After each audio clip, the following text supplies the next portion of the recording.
मैं सदर जमहूरिया के खुतबे की मुखालिफत में खड़ा हुआ हूं। मैं बरसर इक़्तिदार जमात से जानना चाहूंगा, क्या ये सच नहीं है कि आप ही के आदाद शुमार 75वां NSSO का डेटा ये कहता है कि 25% मुस्लिम बच्चे पैसों की गुर्बत की वजह से तालीम से ड्रॉप आउट हो जाते हैं। क्या ये सच नहीं है कि 7 साल से ऊपर जो बच्चों का खवानगी का तनासुब है तमाम मज़ाहिब में सबसे कम मुसलमानों का है? क्या यह सच नहीं है कि ग्रॉस अटेंडेंस रेशियो तमाम मज़ाहिब का सबसे कम मुसलमानों का है? क्या यह सच नहीं है कि सबसे कम एनरोलमेंट जो होता है वो मुसलमानों का है? क्या यह सच नहीं है कि AISHE की रिपोर्ट यह कहती है कि हायर एजुकेशन में मुसलमान का तनासुब 5% से 4% पर आ चुका है? और ये सरकार इन तमाम आदादो शुमार को देखते हुए, इनके आदादो शुमार को सामने रखते हुए सदर जमहूरिया के खुतबे में लफ्ज अक़लियत का, माइनॉरिटी का जिक्र भी नहीं किया गया, जो भारत की आबादी का 19% का हिस्सा है। ये इनकी मोहब्बत है अक़लियतों से और मुसलमानों से। सर, क्या यह बात सच नहीं है कि आपने माइनॉरिटी के बजट को 40% कम कर दिया, स्कॉलरशिप के पैसों में 560 करोड़ रुपए कम कर दिए?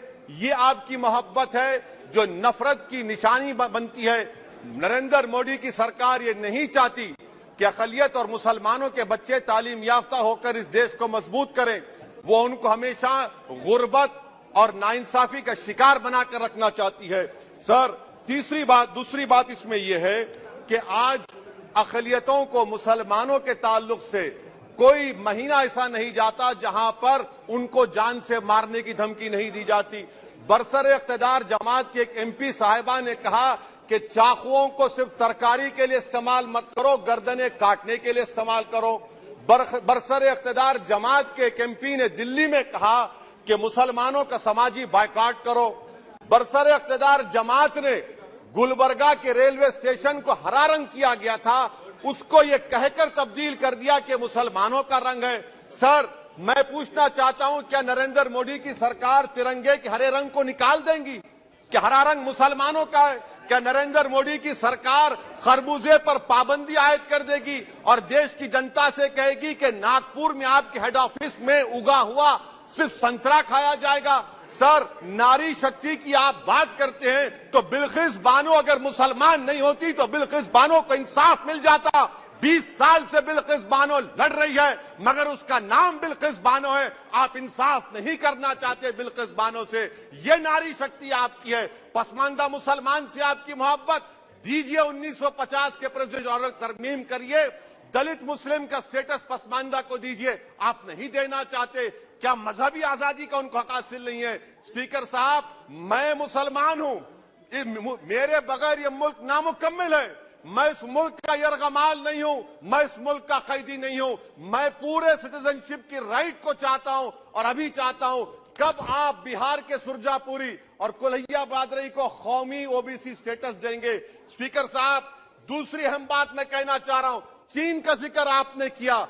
क्या प्रधानमंत्री अपनी जबान को जुम्बिश देंगे और चीन का नाम लेंगे? क्या आप चीन को डेमचौक और डेमसांग से उखाड़ कर फेंकेंगे? DGP कॉन्फ्रेंस में चेयरमैन साहब कहा गया कि 65 पेट्रोलिंग पॉइंट में से 26 पेट्रोलिंग पॉइंट पर भारत की फौज पेट्रोलिंग नहीं कर सकती है। चीन से आप डरते हैं। अरे, डिसएंगेजमेंट हुआ तो डी-एस्केलेशन कब होगा? डी इंडक्शन कब होगा? चीन से आप डरते हैं। 3 साल से चेयरमैन साहब 50,000 भारत की फौज हजारों फीट चोटियों पर बर्फ में खड़ी हुई है। देश के प्रधानमंत्री को क्या भारत की आवाम पर भरोसा नहीं है? भारत की फौज पर भरोसा नहीं है? अरे, चीन का नाम लीजिए वजीर आजम, डरिए मत चीन से। तीसरी पॉइंट सर, हमारे कानून के मंत्री चले गए। पैराग्राफ 79 और 82 में बेसिक स्ट्रक्चर पर, आईनी ओहदों पर बैठे हुए लोग बेसिक स्ट्रक्चर पर तनकीद करते हैं, लॉ मिनिस्टर कॉलेजियम पर तनकीद करते हैं। इस ऐवान में जब NJSE का बिल आया, मैं वाहिद MP था, अब याद होगा आपको, जो मैंने कहा था कि भारत के संविधान के खिलाफ होगा बेसिक स्ट्रक्चर के। इंदिरा गांधी से सबक हासिल करना चाहिए। इंदिरा गांधी कहती थी कि जुडिशियरी मेरी पाबंद होना। अब नरेंद्र मोदी कहते हैं कि जुडिशरी मेरी वफादार होना। इंदिरा गांधी ने 42nd अमेंडमेंट किया, देश की जनता ने इंदिरा गांधी को इख्तियार से बेदखल कर दिया।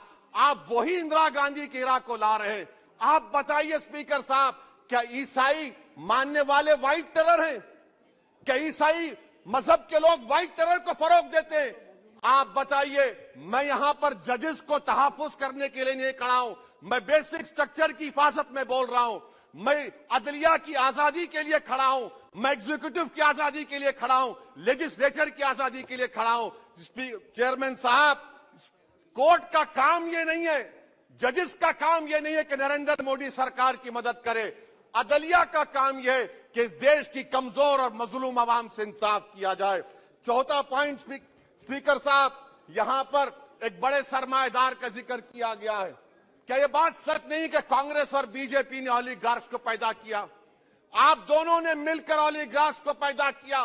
आज इसी वजह से 60% मुल्क की दौलत 1% जनता के पास है। आप दोनों ने बैठकर मलाई खाई और गरीब और नौजवान पिस रहा है। अरे बताओ, ये जो 28 लोगों की लिस्ट है जो देश का पैसा खाकर भाग चुके हैं या बैठे हुए, उसमें कोई मुगलों का नाम है क्या?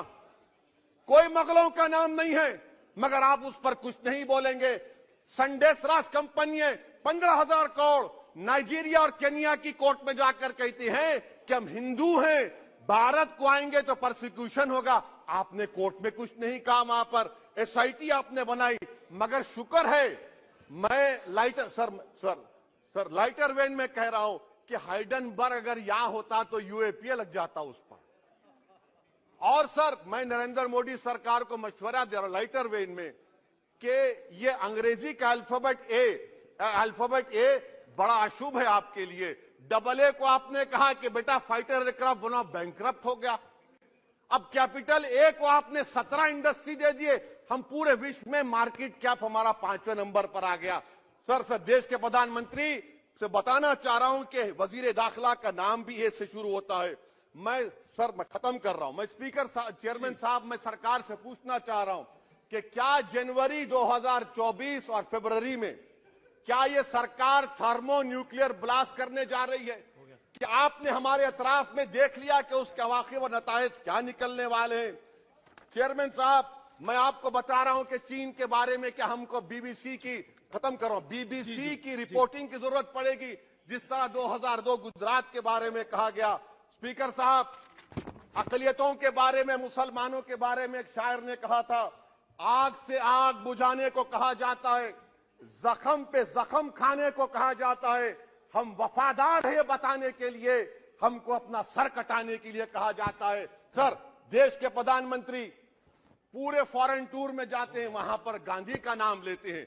मुझे अप्रीहेंशन, खदशा इस बात का है कि इस देश में 2 बाबा कौम हो जाएंगे, एक सावरकर होगा और एक सौतेला बाबा कौम। कहीं आप महात्मा गांधी को ना बना दें। तो सर मैं खत्म कर रहा हूं सर। इसीलिए मैं आपके जरिए से हुकूमत से मुतालबा करता हूं कि प्लेसेस ऑफ वर्शिप एक्ट को डिस्टर्ब ना किया जाए, मुसलमानों का अक़लियतों का बजट बढ़ाया जाए, बिल्किस बानो से इंसाफ करिए, चीन से मत डरिए प्रधानमंत्री, चीन को काट पर फेंकिए। शुक्रिया सर।